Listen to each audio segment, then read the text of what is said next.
Hi everyone, my name is Karen, this is my channel RatherBeReading, and today I'm bringing to you my August TBR.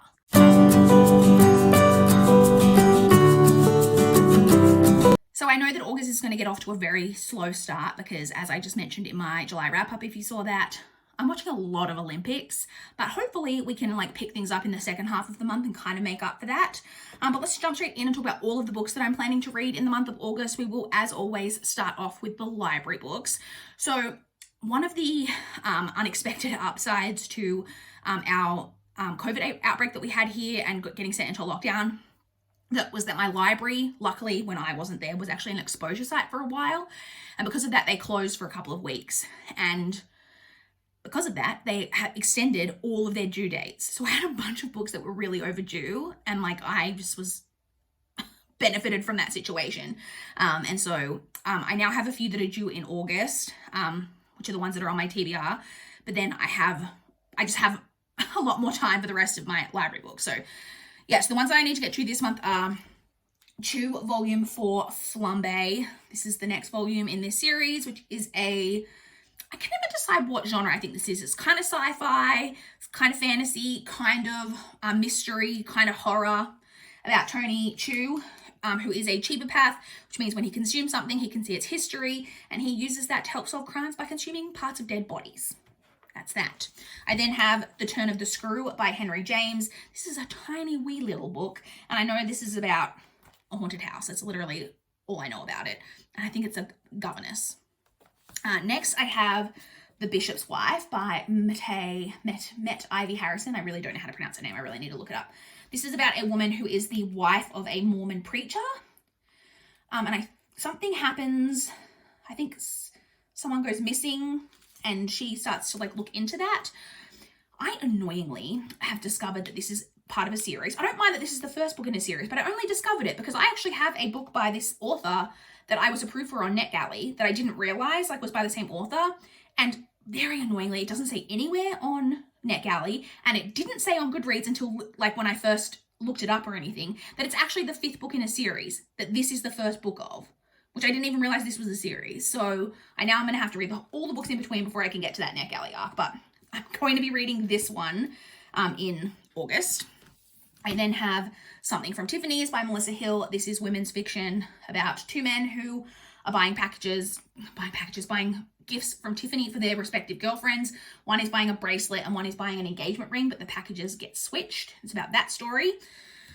I then have I Know Everything by Matthew Farrell. This is about a police investigator who is investigating. There was a car accident, a really terrible car accident, that at first looked like an accident, but then it's believed that there was foul play involved, and she is convinced that the woman who died in this accident's husband is to blame. He is a quite renowned psychologist, but I believe we're also seeing it from his perspective, and I think we know that he didn't do it. So we've got that. And then they're actually the only ones that are due this month, but you guys know I like to put even numbers in these categories on my TBR because it just works out better in my graphics, in my wrap-ups. So the next one that I put on my TBR, but I don't technically need to get to this, but I am going to try, is Look Alive 25 by Janet Ivanovic. This is the 25th book in the Stephanie Plum series, which is a chick lit series about a woman who is a bounty hunter, and she's not very good at it. And we follow her story. So this is the next one in that series. The next category that we have is books from my physical TBR. So the first one I have here is Disclaimer by Renee Knight. I have no idea what this is about. This is one that I bought randomly secondhand in one of my big secondhand book shopping sprees.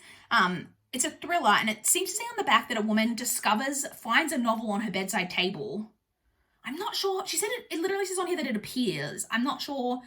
I live alone, so that might be partly to do with it. But if a book just turned up on my bedside table that I didn't know where it came from, I'd be freaked out.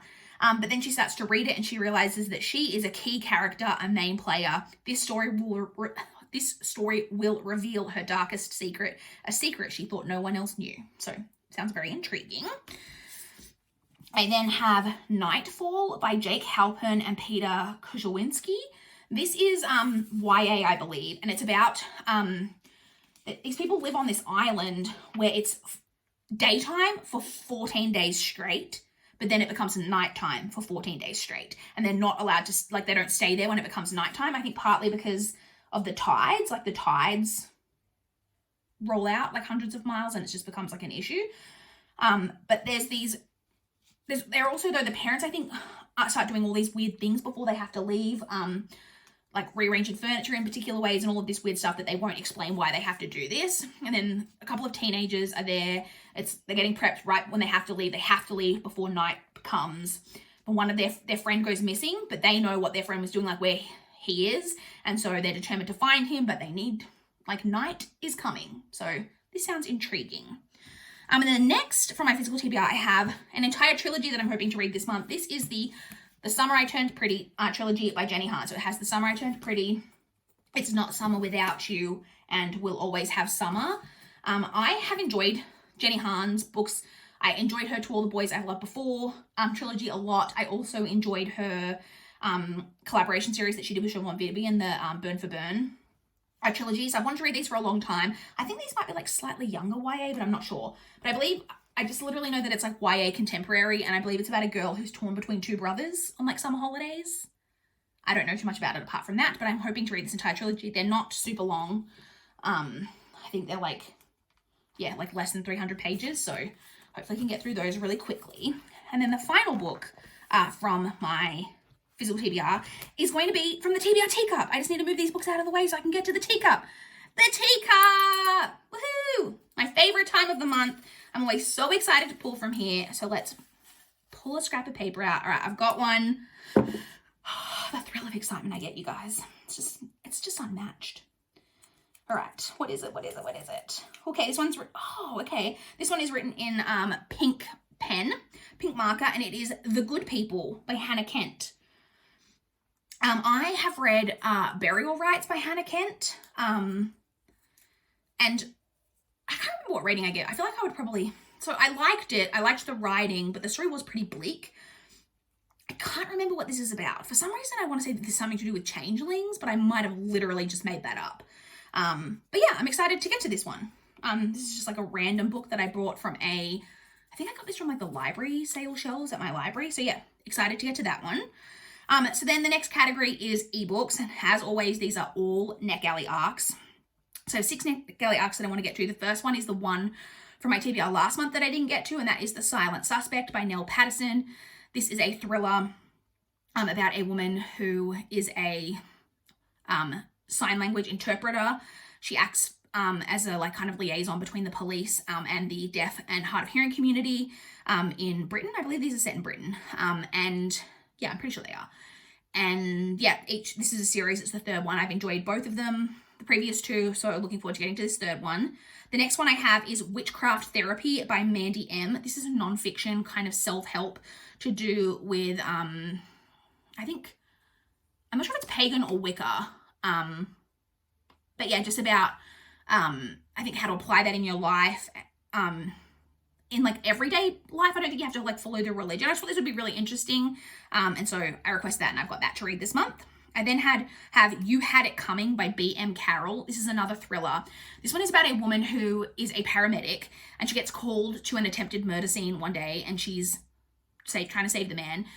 As he's being put onto the stretcher, she all of a sudden recognizes him and realizes that it's a man who like ruined her life years and years ago.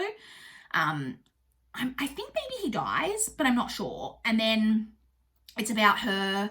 She calls the friend who was also affected by this man. And then I think it's about them getting involved in a murder investigation. I believe his murder, like I presume he dies because it was an attempted murder. And then I don't know if they're trying to figure out what happened or if they're suspects because they find out about the past connection. And then because she was the paramedic, they think maybe she didn't try to help him properly. I'm not really sure, but it's intriguing. I then had To Tell You the Truth by Gilly McMillan. This one is about a woman who, when she was, I think, a teenager, her brother went missing. And it's now years and years later, like 17 years later. She's an adult. She's actually a very famous and successful author. I think like thriller mystery author. When someone else in her life, it just literally says Dan, like the name Dan in the synopsis. And I'm like, who's Dan? Is that her husband? I don't know. He goes missing, and then it brings up everything from the past and what happened with her brother. So I believe we're then following, I think, trying to figure out the like both mysteries in like kind of dual timelines. Very interested. I then have The Savage Instinct by Marjorie DeLuca. This one is historical fiction about a woman I believe she's been in an asylum for a year and she's finally being released, and she's kind of got, like, she just wants to, like, get back to her normal life, never be back in the asylum, and to reconnect with her husband. As she gets out, she realizes that it's about to be the hanging of Mary Cotton, who is a very famous like serial killer poisoner who like poisoned all these people. And she starts to feel very connected to that story. I think she starts to discover that her husband is very controlling, and there's a lot of issues there, and all that. I don't know, it just sounds like a lot of intriguing little tidbits in that one.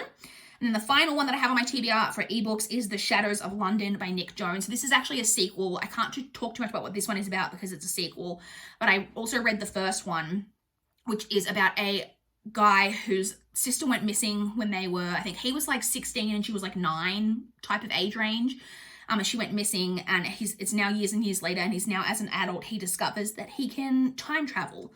But there are limits to that time traveling, and it's basically about him trying to go back and save his sister, and we're following that story. Like I said, and this is the sequel to that. And then the final category that I have on my TBR each month is audiobooks, and I have 4 audiobooks here. I'm hoping I'm going to get to all of these. I'm a little bit in a weird place with audiobooks at the moment in terms of due date, so I'm kind of hoping that I'm going to get to all of these ones. So the first one I have is Blood of Dragons by Robin Hobb. This is the 4th and final book in the Rainwild Chronicles. I'm excited to get done with this because I've enjoyed it enough, but it's not my favorite of her series, but I really, really am looking forward to getting to the final series in the Realm of the Elderlings, so looking forward to completing that series. I then have The Box in the Woods by Maureen Johnson. This is her latest release in the, what's the series called? Is it just called, the Truly Devious series? That was a trilogy, and the mysteries and all that wrapped up in that trilogy, and then now we're following those same characters in a different setting. And I believe this is standalone, not a new like trilogy. And this one is set around a summer camp. I am always intrigued by a summer camp setting. I think it's because like summer camp's not a thing in Australia, like that doesn't exist. And I was so intrigued by it, watching so many movies about it growing up, that I was like, what is this? Like a strange concept. And so I'm still fascinated by it now as an adult. The next one I have is The Kingdom of Copper by S.K. Chakraborty. This is the sequel to The City of Brass, which is an adult fantasy, Egyptian, Middle Eastern inspired fantasy series. This is a really beloved series. I enjoyed the first one, but I didn't love it as much as other people, but I'm hopeful that I will love this series more as it goes on. So looking forward to getting to the second book in the trilogy. And then the final one is the one that I had on my TBR last month that I didn't get to, and that is The Road by Cormac McCarthy, which is like modern classic, post-apocalyptic, I think. And I don't really know anything about it, but I'm planning to read it and find out. So that's it. Those are all of the books on my TBR. I would love to chat with you guys in the comments down below if you've read any of these, if you've got any thoughts on them, or if you want to chat to me about what you guys are planning to read this month. I would love to know. Please like this video if you liked it. Please subscribe if you want to see more from my channel. That is all I have for this video today. Bye, guys.